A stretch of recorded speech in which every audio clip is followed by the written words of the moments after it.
Cash for clunkers may have serious consequences. Now comes the hard part for the auto industry. Getting customers without big cash for clunkers discounts.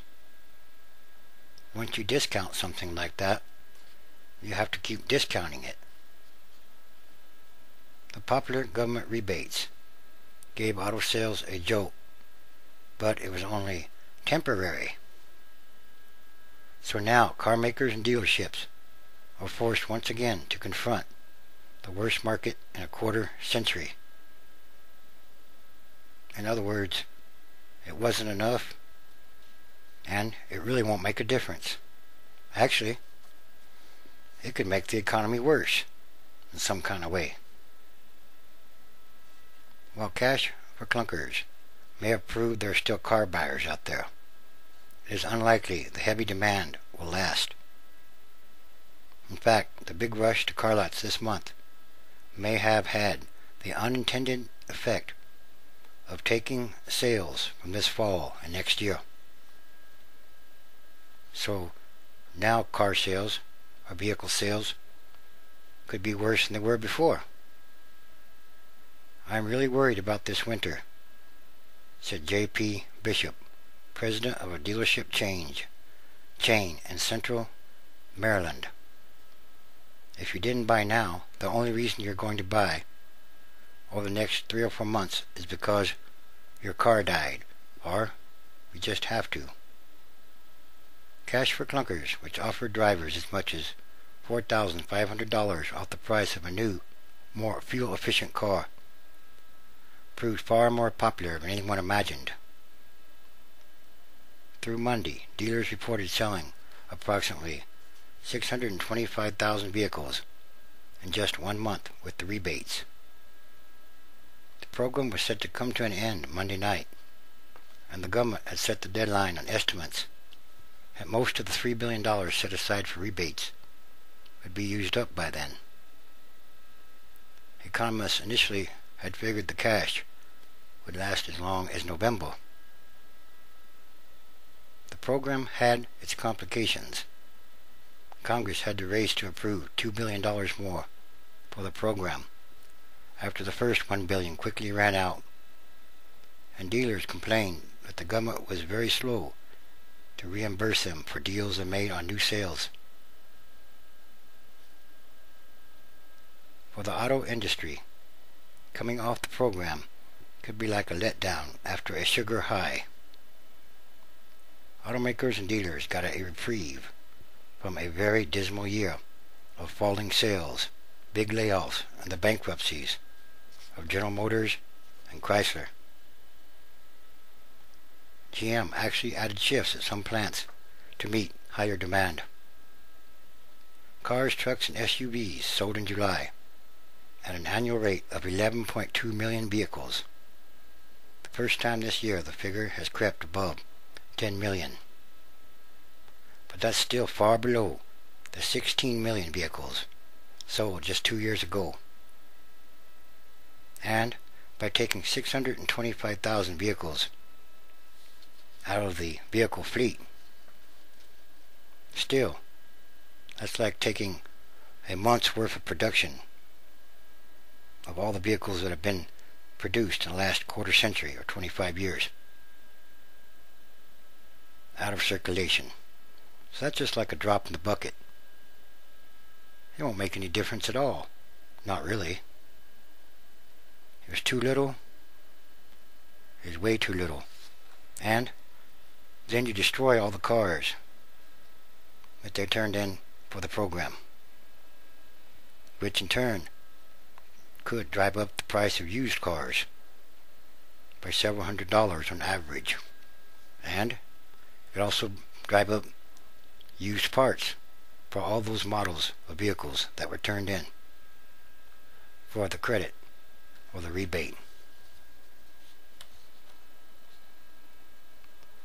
While Cash for Clunkers has helped the auto industry stabilize, most likely it will take a full economic recovery to really give car and truck sales a lasting rebound. So what if the economy never does recover to what it used to be before. So people will always need a rebate. Now they're going to need rebates or discounts from the government to buy washing machines and refrigerators. That's the next rebate program. And by doing that, every time you give a rebate or discount, then people next time, they're going to need a rebate or discount to buy a new vehicle again. A big one. There's still a sizable amount of pent-up demand that's going to be felt. Sure signs, though, are ways off. Unemployment is still very high, and the housing market is still actually, in reality, weak. Enough to keep people shy about making big-ticket purchases. While the program provided a respite for an ailing industry, we are not out of the woods yet. We still have a long road to recovery. There also simply isn't much left for drivers to shop for, especially when it comes to the most popular vehicles, such as the Ford Focus, the Toyota Corolla, and some hybrids. And another thing, a lot of people who turn their vehicles in will now have a monthly payment of perhaps hundreds of dollars or more a month. And they'll probably have to pay more on insurance also. And in turn, new cars are most likely driven more than some of the older cars might have been.